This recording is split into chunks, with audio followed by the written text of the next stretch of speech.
I welcome you all in the name of our Lord Jesus Christ. आज हम लोग पर्थशास्त्र की पुस्तक प्रकाशित वाक्य के अपने अध्ययन के अगले चरण में हम लोग देखेंगे और हम लोग आज प्रभु यीशु ख्रिस्ट के द्वितीय आगमन को डिटेल से देखेंगे और यह हमें मिलता है प्रकाशित वाक्य की पुस्तक उसके 19वें अध्याय में। तो 19वें अध्याय में यीशु ख्रिस्ट के द्वितीय आगमन के बारे में दिखाया गया है, जिसमें यीशु ख्रिस्ट सफ़ेद घोड़े पर सवार और अपने हजारों हजार जनों के साथ स्वर्ग से इस पृथ्वी पर उतरता हुआ जॉन को एक विजन दिखाई देता है। तो उसके बारे में हम लोग आज डिटेल से देखेंगे और ये ठीक है। तो सबसे पहले हम लोग ये जानेंगे कि ये नए नियम में प्रकाशित वाक्य है, परंतु ऐसा बात नहीं है कि यीशु ख्रिस्ट के प्रथम द्वितीय आगमन की बातें केवल नए नियम में लिखी गई है, परंतु यीशु ख्रिस्ट परमेश्वर के इकलौते पुत्र यीशु ख्रिस्ट के द्वितीय आगमन के बारे में पुराने नियम की कई पुस्तकों में डिटेल से वर्णन है। शायद हम लोग इन बातों को कभी गौर नहीं किए हैं और इसलिए हम लोग इन चीज़ों पर के बारे में निर्भर रहते हैं, परंतु पुराने नियम में और पुराने नियम के सारे भविष्यवक्ताओं को इस बात की पूरी तरह से डिटेल जानकारी थी। देखिए, हम लोग देखेंगे इस बारे में कि यहूदा की पुस्तक बुक ऑफ जूड उसमें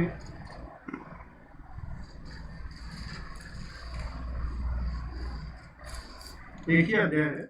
यहूदा की पुस्तक में एक ही अध्याय है और उसमें हम लोग ये देखेंगे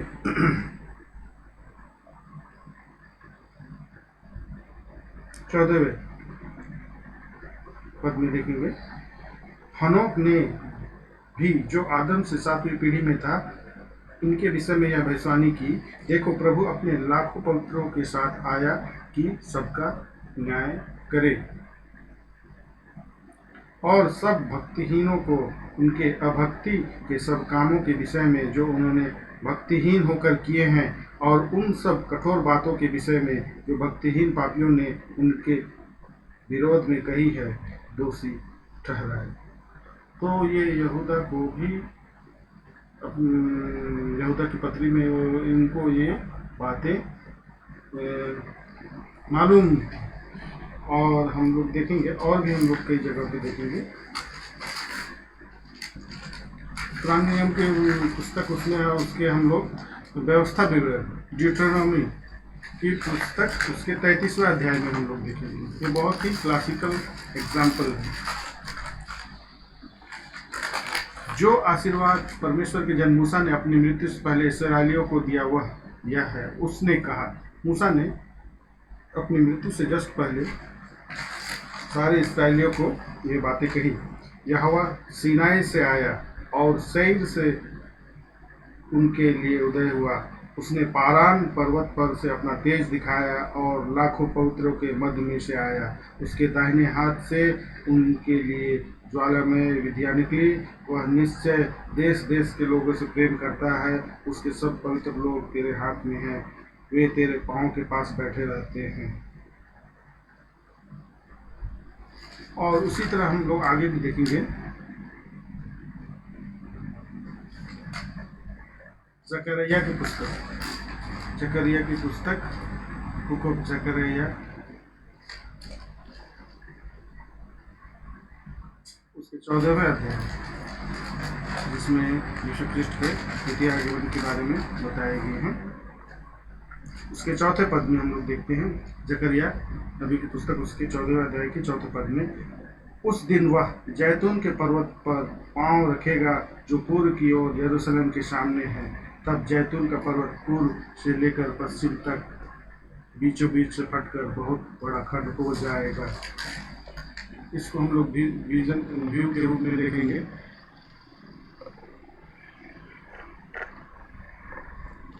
ये एक ड्यूरेशन समयबद्ध तरीके से जानने के लिए बनाया हुआ है, जिसे हमने अपने पिछले अध्ययनों में अच्छी तरह से समझा है। और यीशु ख्रिस्ट कहता है कि यीशु ख्रिस्ट ओलीव पर्वत पर, जो यरूशलेम मंदिर के पूर्वी तरफ में है, उस पर पैर रखेगा। जिस तरह वह गया था और उसी तरह वो आएगा, और वह अपना पैर रखेगा और वह पर्वत, जैतून पर्वत, 2 टुकड़ों में बढ़ जाएगा। इसकी बात इस ज़करिया नबी 14वें अध्याय में करते हैं। और जिसे अभी हम लोगों ने देखा कि परमेश्वर अपने लाखों लाखों जनों के साथ आएगा स्वर्ग से।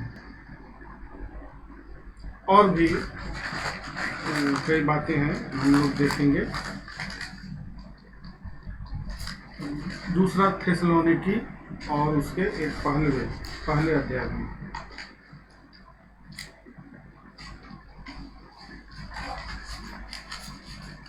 दूसरा थिस्सलुनीकी उसके पहले अध्याय में हम लोग देखेंगे।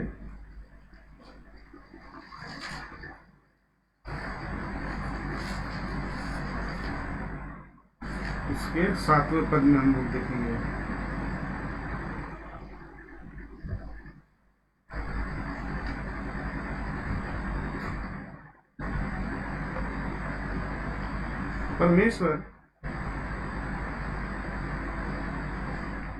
यह परमेश्वर के सच्चे न्याय का स्पष्ट प्रमाण है कि तुम परमेश्वर के राज्य के योग्य ठहरो, जिसके लिए तुम दुख भी उठाते हो, क्योंकि परमेश्वर के निकट वह न्याय है जो तुम्हें क्लेश देते हैं, उन्हें बदले में क्लेश दे, और तुम्हें जो क्लेश पाते हो हमारे साथ चैन दे। इस समय जबकि प्रभु अपने सामर्थी दूतों के साथ धधकती हुई आग में स्वर्ग से प्रकट होगा, और जो परमेश्वर को नहीं पहचानते और हमारे प्रभु यीशु के सुसमाचार को नहीं मानते, उनसे पलटा लेगा। वे प्रभु के सामने से और उनकी शक्ति के तेज से दूर होकर अनंत विनाश का दंड पाएंगे। यह उस दिन होगा जब वह अपने पवित्र लोगों में महिमा पाने और सब विश्वास करने वालों में आश्चर्य का कारण होने को आएगा। और भी हम लोग देखेंगे।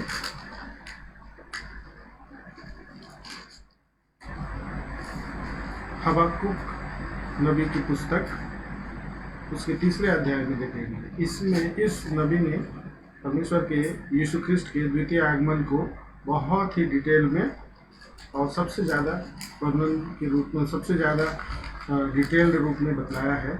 इसके हम लोग देखेंगे हबक्कुक नबी की पुस्तक उसके 3रे अध्याय के 3रे पद से देखते हैं। ईश्वर तेमान से आया, पवित्र ईश्वर पारान पर्वत से आ रहा है। उसका तेज प्रकाश पर छाया हुआ है और पृथ्वी उसकी स्तुति से परिपूर्ण हो गई है। उसकी ज्योति सूर्य के तुल्य थी, उसके हाथ से किरणें निकल रही थी और इनमें उसका सामर्थ छिपा हुआ था। उसके आगे आगे नदी फैलती गई, उसके पाँव से महाजल उतरता गया। वह खड़ा होकर पृथ्वी को नाप रहा था। उसने देखा और जाति जाति के लोग घबरा गए। वह सनातन पर्वत चकनाचूर हो गया और सनातन की पहाड़ियाँ झुक गई। उसकी गति अनंत काल से एक सी है।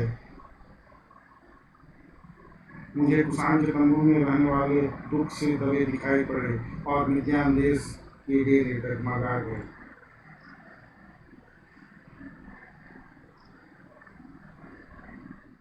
तो हबक्कुक नबी ने परमेश्वर यीशु ख्रिस्ट के द्वितीय आगमन के बारे में बहुत ही डिटेल से चर्चा की है। और उसी तरह से हम लोग देखेंगे न्यायों की पुस्तक उसके 5वें अध्याय उसके 1 से 5। न्यायों की पुस्तक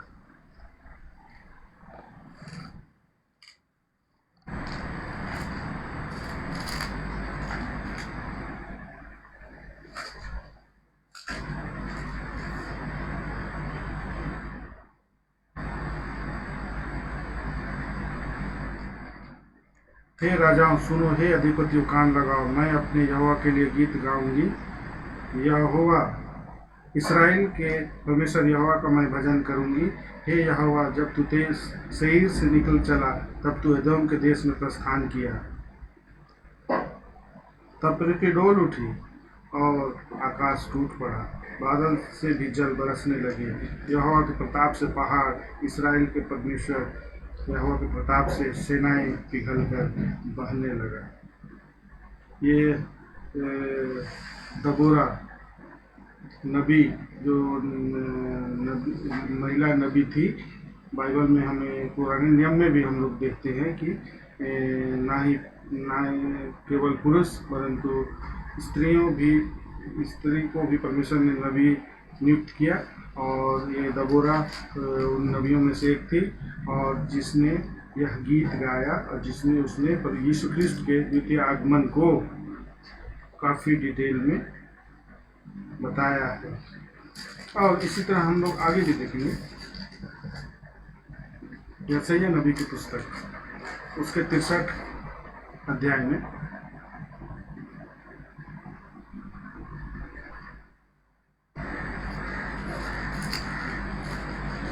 वह कौन है जो एदोम देश के बोजरा नगर के से बैजनी वस्त्र पहने हुए चला आता है, जो अति बलवान और भड़कीला पहरावा पहने हुए झूमता चला आता है। यह मैं ही हूँ जो धर्म से बोलता और पूरा उद्धार करने की शक्ति रखता हूँ। तेरा पहरावा क्यों लाल है? क्या कारण है कि तेरे वस्त्र हौद में दाख रौंदने वाले के समान है? मैंने तो अकेले ही हौद में दाखें रौंदी है, और देश के लोगों में से किसी ने मेरा साथ नहीं दिया। मैंने अपने ही क्रोध में आकर उन्हें रौंद और जलकर उन्हें लताड़ा। उनके लहू की छींटे मेरे वस्त्र पर पड़े हैं। इससे मेरा सारा पहरावा धब्बेदार हो गया है, क्योंकि बदला लेने का दिन मेरे मन में था, और मेरी छुड़ाई हुई प्रजा का वर्ष आ पहुंचा।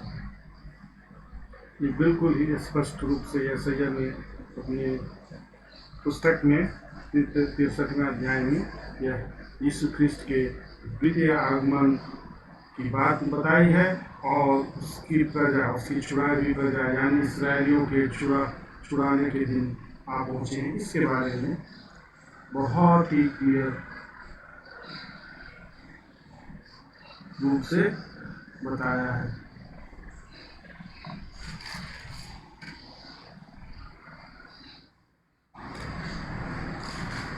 और हम लोग आगे भी और ये देखेंगे योएल नबी की पुस्तक, 3 अध्याय योएल नबी की पुस्तक,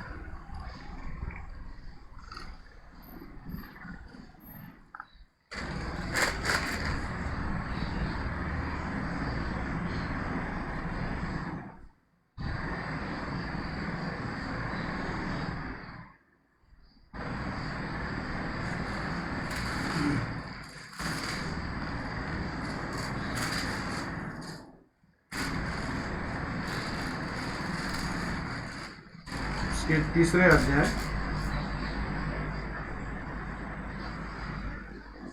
दूसरे अध्याय से ही हम लोग देखेंगे। दूसरे अध्याय में देखते हैं, यहोवा का दिन बड़ा और अति भयानक है, उसको कौन सहेगा?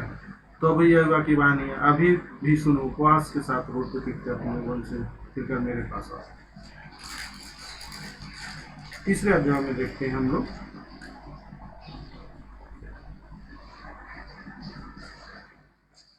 योएल नबी की पुस्तक, उसके 3 अध्याय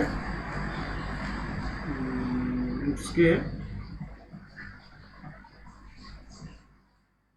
पहले पद से, क्योंकि सुनो, जिन दिनों में और जिन समय मैं यहूदी और यरूशलेमवासियों को बंधियार से लौटा ले आऊँगा, उस समय मैं सब जातियों को इकट्ठी करके यहोशापात की तराई में ले जाऊँगा, और वहाँ उनके साथ अपनी प्रजा अर्थात अपने निज भाग इसराइल के विषय में, जिसे उसने जाति जाति में तितर बितर करके मेरे देश को बांट लिया है, उनसे मुकदमा लड़ूंगा। उन्होंने मेरी प्रजा पर चिट्ठी डाली, और एक लड़का वेश्या के बदले में दे दिया, और एक लड़की बेचकर डाक मजदूर किया है। आगे हम लोग देखेंगे 9वें पद में क्यों जाति जाति में प्रचार करो, युद्ध की तैयारी करो, अपने शूरवीरों को उभारो, सब योद्धा निकट आकर लड़ने को चढ़े, अपने हल को फल को पीट कर तलवार और अपनी हंसिया को पीट कर बर्छी बनाओ। जो बलहीन हो वह भी कहे मैं वीर हूँ। हे चारों ओर के जाति जाति के लोगों, फुर्ती करके आओ और इकट्ठे हो जाओ। हे यहोवा, तू भी अपने शूरवीर को यहाँ ले ला। जाति जाति के लोग भरकर चढ़ाए और यहोशापात की तराई में जाए, क्योंकि वहाँ मैं चारों ओर की सारी जातियों का न्याय करने को बैठूंगा। हंसुआ लगाओ, क्योंकि खेत पक गया है, और आओ दाख रौंदो, क्योंकि हौज भर गया है। रसकुंड मरने लगे, क्योंकि उनकी बुराई बहुत बड़ी है।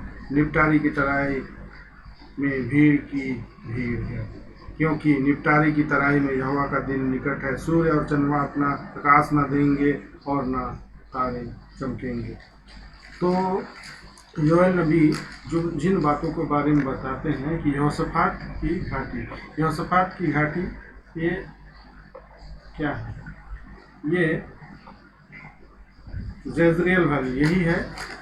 जजरियल वैली भी जिसे कहते हैं, यहोशापात की घाटी। इसे हम लोग हर मगिदो एक जगह है। हर मगिदो ये हिब्रू वर्ड है। हर इसका मतलब पर्वत होता है, छोटी पहाड़ है। हर मेगिदो के पहाड़, तो हर मगिदो एक जगह पहाड़ है, उसकी तराई में पूरी दुनिया के पूर्व देश के राजा लोग, हम लोग जब देखते हैं कि अपने पिछले अध्ययन में हम लोगों ने देखा है कि देखा कि जब छठी कटोरे प्रकोप के जब आते हैं तो ये यूफ्रेटिस नदी सूख जाती है और पूर्व देश से राजाओं उस इसराइल की ओर बढ़ती है, और वे लोग इसी तराई में, इसी यहोशापात घाटी में, और परमेश्वर के जिसे निपटारे की तराई कहते हैं, जहाँ परमेश्वर जाति जाति के लोगों का न्याय करेगा, उनकी बुराई के लिए उन्हें उनका बदला देगा। और इसी के बारे में ये इन सारी जगह पर बताए गए। ये वही जगह है जो इसराइल के उत्तर में है, मेगिदो नाम की पहाड़ की तराई। और एक वचन को हम लोग देखेंगे, और एक जिन्हें हम लोग देखेंगे 118 शाम, भजन संहिता 118।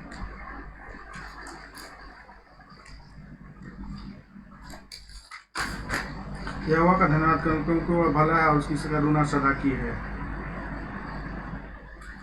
जिसे हम काफ़ी समय से पढ़ते आ रहे हैं, और इसी में 24वें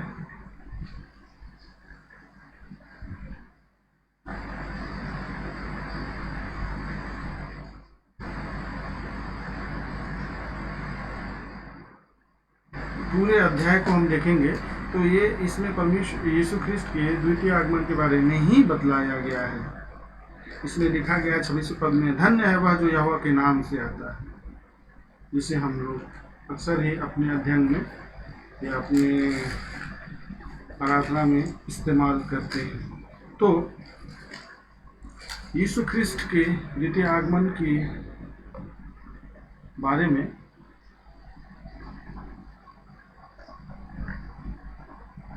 पुराने नियम से ही, पुराने संतों को, पुराने नबियों को ये बात पता थी कि वह अपने लाखों लाख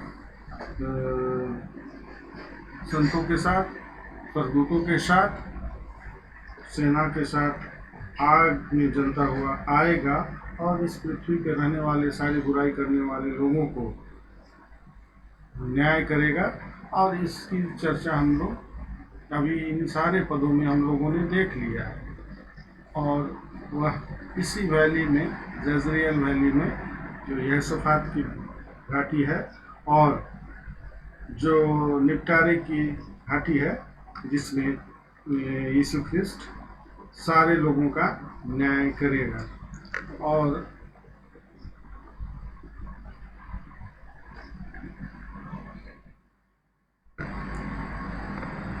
तो हम लोग अब ये देखते हैं कि यीशु ख्रिस्ट, हम लोगों ने अपने पिछले अध्ययन में भी देखा कि जब 7 वर्ष के सताहट चालू होगा और इसके बीच में एंटी क्राइस्ट अपने आप को परमेश्वर के रूप में स्थापित करेगा और इसराइलियों को सताना शुरू करेगा, और इसके बाद सारे इस्राएली लोग बचकर अपनी जान बचाकर जॉर्डन देश के बोजरा जगह पर, जॉर्डन के अमोनी नगर में या अमोनियों के देश में पेट्रा, जिसे आज हम लोग पेट्रा के रूप में भी जानते हैं, खंडरों में पहाड़ी क्षेत्र है, उस क्षेत्र में भाग जाएंगे, जिसके बारे में यीशु ख्रिस्त ने अपने पहाड़ी उपदेश में यीशु ख्रिस्त ने अपने चेलों को अंत के दिनों के बारे में बताते हुए कहा था, जब उस उजाड़ने वाली वस्तु को देखो तो तुम पहाड़ की ओर भाग जाना, अपने घर की ओर भी मत लौटना और सीधे पहाड़ की ओर भाग जाना। और इस्राएली लोग इन सारी बातों को अपने पुराने नियम के अध्ययनों से इन सारी बातों को जानते हैं, और वे निश्चित तौर पर जब एंटी क्राइस्ट वाचा को तोड़कर अपने आप को परमेश्वर के रूप में स्थापित करेगा, घृणित वस्तु के रूप में जो उजाड़ देती है, तब सारे यहूदी लोग जॉर्डन के बोजरा की तरफ चले जाएंगे। और हम लोग देखते हैं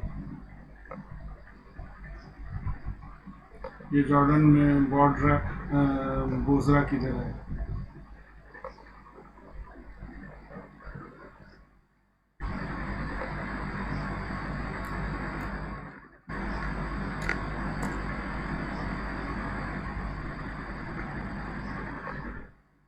देखिए, ये एक इज़राइल है और ये जॉर्डन है।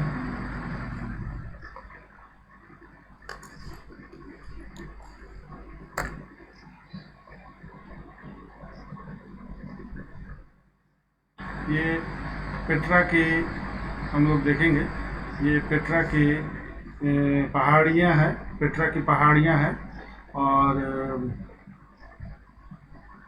एक समय में ये काफ़ी आबाद रही थी, लेकिन आज ये एक खंडर के रूप में है और एक टूरिस्ट प्लेस के रूप में है।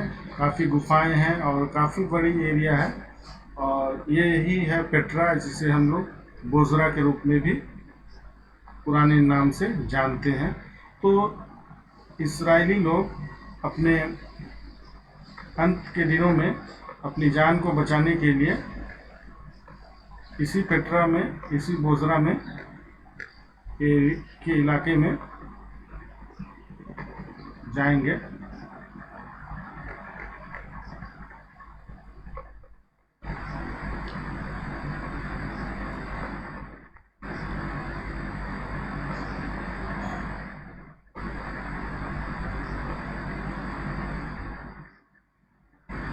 इसी इलाके में ये बोजरा है और जाएंगे। और हम लोग ये देखेंगे हर मेगिदो, अभी हम लोग इस मैप में हर मेगिदो को देखेंगे।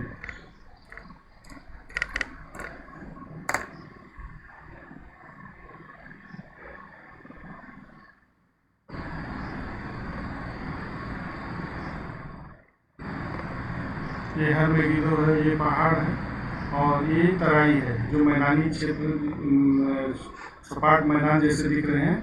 मेगिदो पहाड़ है और ये काफ़ी ये बड़ा एरिया है, जिसमें काफ़ी लोग आ सकते हैं, काफ़ी लाखों लाख लोग आ सकते हैं। ये देखिए, ये जगह है मेगिदो, और ये यरूशलेम के उत्तरी जगह पे है, और ये बोजरा इस तरफ। हम तो ये हम लोग अपने मैप में देख सकते हैं, और ये मेगिदो की तराई है, जो जिसे यहोवा निपटारे की तराई की भी कहते हैं। तो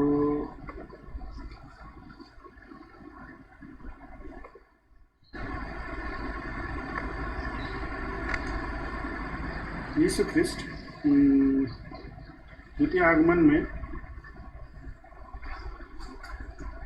किस जगह पर पहले आएंगे, ये तो कहना टफ है, बहुत ही मुश्किल है। लेकिन उनका पैर एक समय में जैतून पर्वत पर पड़ेगा और जैतून पर्वत दो भाग में बढ़ जाएगा और वह बोजरा में, यीशु ख्रिस्ट बोजरा में, जहाँ पर सारे इस्राएल के बचे खुचे लोग अपनी जान बचाने के लिए छिपे रहेंगे, वहाँ पर एंटी क्राइस्ट भी पहुँच जाएगा और यीशु ख्रिस्ट वहाँ पर अपनी दाग की बारी में अपने बदला लेने के दिन में उस एंटी क्राइस्ट की सेना को रौंदेगा। इस कारण उसके वस्त्र को यशायाह नबी अपने 63वें अध्याय में ये कहता है कि यीशु ख्रिस्ट जो कौन है, जो बोजरा से चला आता है। यीशु ख्रिस्ट बोजरा से चला आता है अपने लोगों को छुड़ाकर, और उसके वस्त्र में खून के छींटे लगे हुए हैं और उसके मन में बदला लेने का है और उसने अकेले ही इस काम को किया है और उस बदला लेने का इच्छा उसके मन में थी। और यीशु ख्रिस्ट अपने द्वितीय आगमन के बाद यरूशलेम में पूर्वी द्वार को, यरूशलेम नगर के पूर्वी द्वार से प्रवेश करेगा, जिसे जो अब तक बंद रखा गया है। तो हम लोग ये देखेंगे कि यरूशलेम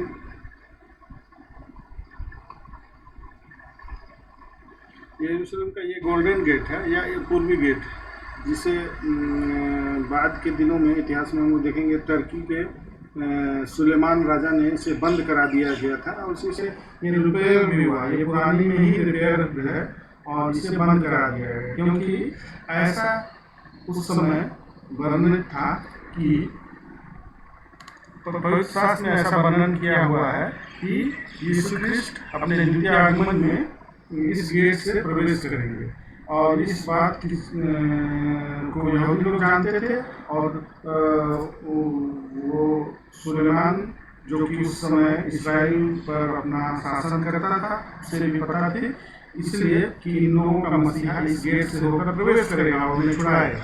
इसलिए उसने इस गेट को बंद करा दिया है। तो इसकी चर्चा भी हम लोग देखेंगे।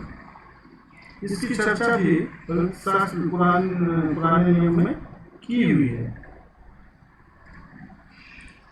एचजीएल नबी की पुस्तक में हम लोग देखेंगे, एचजीएल नबी की पुस्तक के हम लोग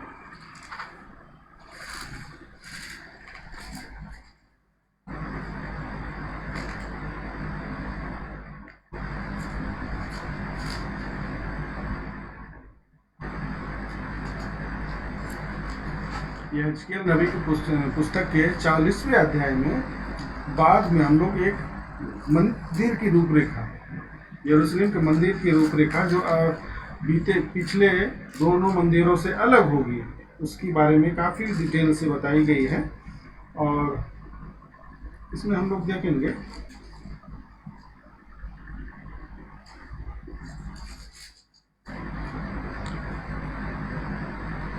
44वें अध्याय, यहेजकेल नबी की पुस्तक उसके 44वें अध्याय में कि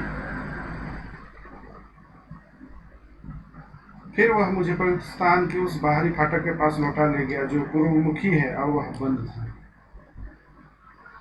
जब यहेजकेल नबी ने यह विजन देखा होगा या यह सपना देखा होगा या दर्शन देखा होगा, उस समय यह गेट नहीं बन रहा होगा, परंतु उसे यह दर्शन में दिखता है कि यह गेट बंद है। तब यहोवा ने मुझसे कहा, यह फाटक बंद रहे और खोला न जाए, कोई इसके भी होकर भीतर न जाने पाए, क्योंकि इस्राएल का यहोवा इससे होकर भीतर आया है, इस कारण यह बंद रहे। केवल प्रधान ही प्रधानों के कारण मेरे सामने भोजन करने को यहाँ बैठेगा। वह फाटक के उसारे के होकर भीतर जाए और इसी से होकर निकले। तो परमेश्वर का वचन अद्भुत है और एक एक बातें पूर्ण होकर रखेगी। जब यहेजकेल नबी ने यह दर्शन पाया, उस समय वह पूर्वी गेट यह गेट खुला हुआ था और उससे यह सबसे प्रमुख द्वार था।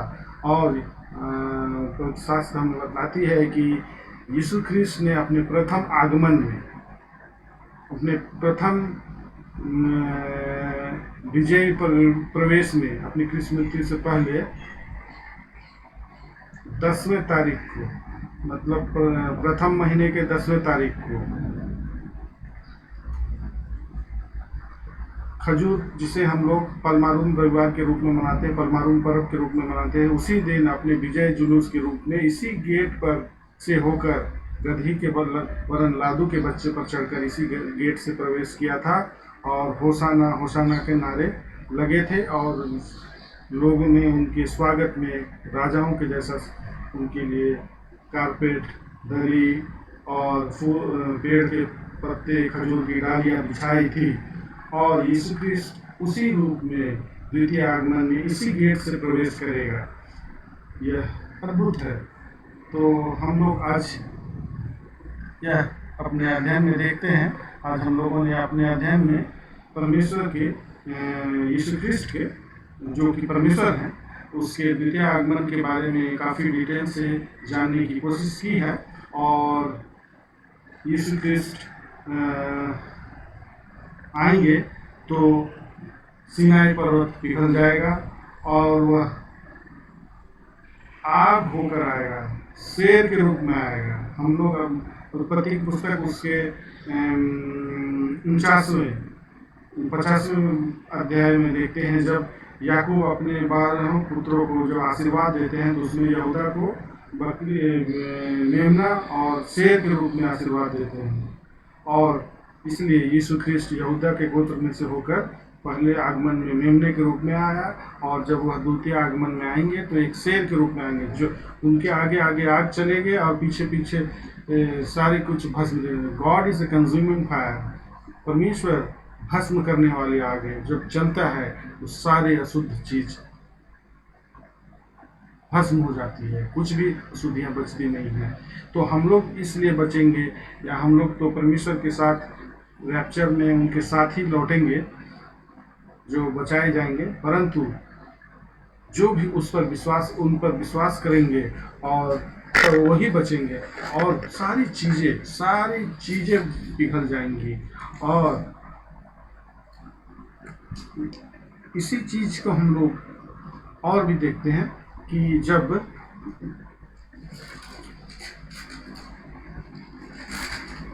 इसी चीज को हम लोग और देखते हैं जब होशैया नबी की पुस्तक उसके 6ठे अध्याय में यीशु ख्रिस्त कब आएंगे। चलो हम यहोवा की ओर फिरो, क्योंकि उसी ने फाड़ा और वही चंगा भी करेगा, उसी ने मारा वही घावों में पट्टी बांधेगा। 2 दिनों के बाद वह हमको जिलाएगा और तीसरे दिन वह हमको उठाकर खड़ा करेगा, तब हम उसके सम्मुख जीवित रहेंगे। इसमें 2 दिनों के बाद की बात होती है। यह दो इसकी फुलफिलमेंट है, दोहरा फुलफिलमेंट है कि 2 दिनों के बाद यीशु ख्रिस्त ने अपने क्रूस मृत्यु से जीवित होकर हम लोगों को चंगा किया। और यीशु ख्रिस्त के ये पहला फुलफिलमेंट है, और ये इसका दोहरा फुलफिलमेंट इस रूप में भी है। यीशु ख्रिस्त जब गए तो उसके 2000 साल बाद, परमेश्वर की नज़र में उनका एक दिन 1000 साल के बराबर होता है। तो 2000 साल बाद यीशु ख्रिस्त आएगा। तो यीशु ख्रिस्त की क्रूस मृत्यु 33 में हुई थी, AD में हुई थी। तो 2000 साल बहुत ही निकट है। तो निश्चित ही तौर पर यीशु ख्रिस्त 2000 साल बाद हम लोगों के पास जरूर आएंगे इस पृथ्वी पर दोबारा।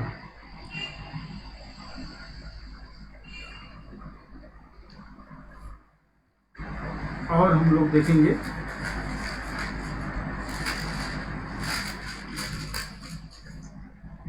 योएल नबी की पुस्तक में, देखेंगे दूसरे अध्याय में पश्चाताप करने का आह्वान। तो भी यहोवा की वाणी है, अभी भी सुनो, उपवास के साथ रोते पीटते अपने पूरे मन से फिर मेरे पास आओ, अपने वस्त्र नहीं अपने मन को ही फाड़ कर अपने परमेश्वर यहोवा की ओर फिरो, क्योंकि वह अनुग्रहकारी, दयालु, विलंब से क्रोध करने वाला, करुणाहीन और दुख देकर पछताने आ रहा है। सिय्योन में नरसिंगा फूको, उपवास का दिन ठहराओ, महासभा का प्रचार करो, लोगों को इकट्ठा करो, सभा को पवित्र करो, पुराने को बुला लो, बच्चों और दुल्हियों को भी इकट्ठा करो। दूल्हा अपनी कोठरी से और अपनी दुल्हन भी अपनी कोठरी से निकल रहा है।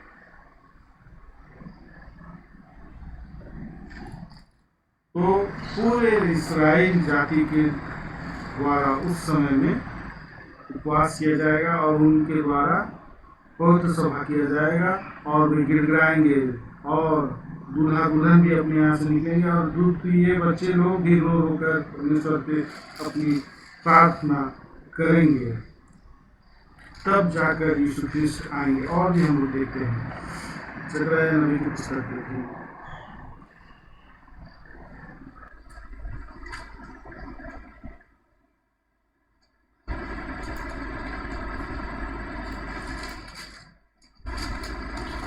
उसके 12वें अध्याय में, देखो मैं यरूशलेम को चारों ओर की सब जातियों के लिए लड़खड़ा देने के मद का कटोरा ठहरा दूंगा, और जब यरूशलेम घेर लिया जाएगा तब यहूदा की दशा भी ऐसी ही होगी। उस समय पृथ्वी की सारी जातियां यरूशलेम के विरुद्ध इकट्ठी होंगी। तब मैं उसको इतना भारी पत्थर बनाऊंगा कि जो उसको उठाएगा वे घायल होंगे।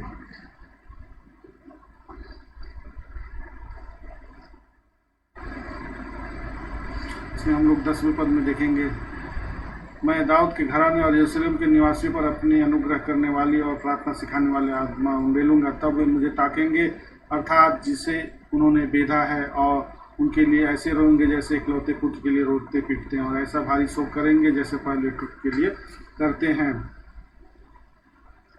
उस समय यरूशलेम में इतना रोना पीटना होगा जैसे मगिद्दोन की तराई में हर्मगिद्दोन में हुआ था। ये फ्यूचर की बात है जिसे हम लोग हर्मगिद्दोन में कहेंगे।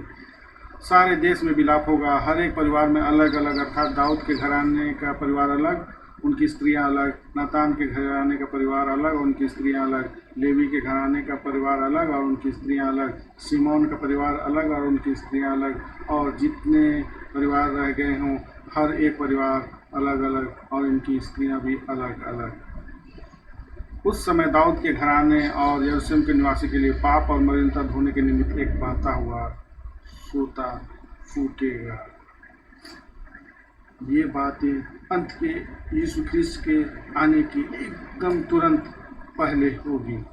देखेंगे हम लोग क्यों ऐसा कहते हैं। मत्ती रचित सुसमाचार उसके 23वें अध्याय में यीशु ख्रिस्त ने क्या कहा था कि वो जब इजरायलियों ने उनको यीशु ख्रिस्त को मसीहा के तौर पर रिजेक्ट कर दिया और उन्होंने इतना तक कर दिया कि उन्होंने वे लोग यहूदी लोग फरीसी शास्त्री लोग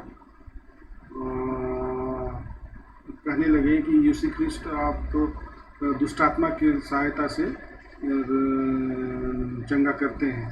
तो ये पवित्र आत्मा के विरुद्ध पाप करने के लिए उतारू थे, इसलिए यीशु ख्रिस्ट उनको छोड़ देते हैं और उनके लिए उनसे विमुख होकर अन्य जातियों अन्य गालियों की ओर मुड़ते हैं, जिसे हम लोग पौलुस प्रेरित की पत्री रोमन नामक जो पत्र लिखा था उसमें हम लोग बहुत अच्छी तरह ध्यान देते हैं कि अन्य जातियां इस जैतून की डाली में जोड़े जाएंगे।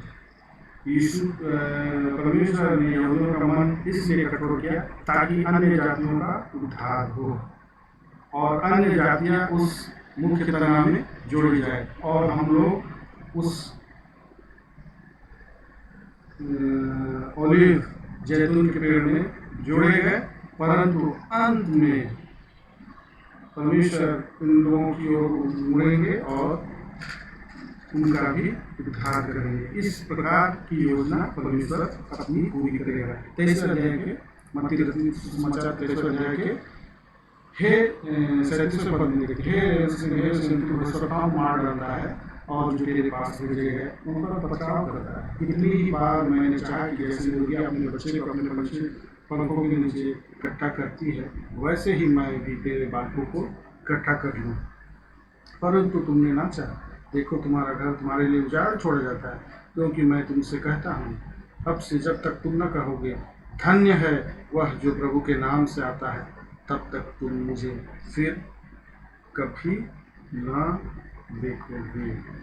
तो यीशु ख्रिस्त ने कहा है कि जब तक ये लोग धन्य है वह जो प्रभु के नाम से आता है न कहेंगे,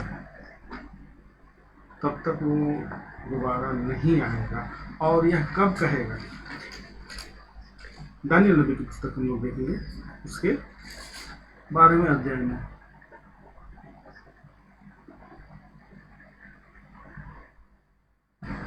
12वें अध्याय के, दानियल नबी की पुस्तक उसके 12वें अध्याय के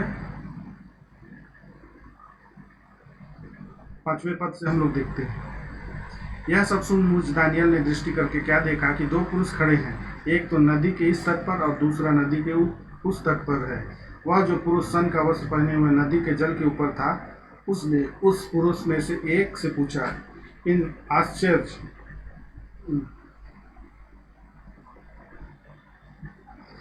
कर्मों का अंत कब तक होगा? तब जो पुरुष सन का वस्त्र पहने हुए नदी के जल के ऊपर था, उसने मेरे सुनते दाहिना और बायां हाथ, दोनों हाथ स्वर्ग की ओर उठाकर जीवित परमेश्वर की शपथ खाकर कहा, यह दशा 3.5 काल तक ही रहेगी। 3.5 काल यानी 3.5 साल। और जब पवित्र प्रजा की शक्ति टूटते टूटते समाप्त हो जाएगी, तब ये सब बातें पूरी होंगी। पवित्र प्रजा कौन है? इस्राएली। उनकी शक्ति टूटते टूटते समाप्त हो जाएगी। वो लोग इतने ज़्यादा सताए जाएंगे, इतने ज़्यादा, उनकी सारी शक्तियाँ, उनके अपने घमंड, अपने पर जो उनकी बड़प्पन का घमंड है या अपनी बुद्धि का घमंड, अपने शक्ति का घमंड, वो और अपने ऊपर भरोसा रखने का सारा घमंड टूट जाएगा। तब वे लोग,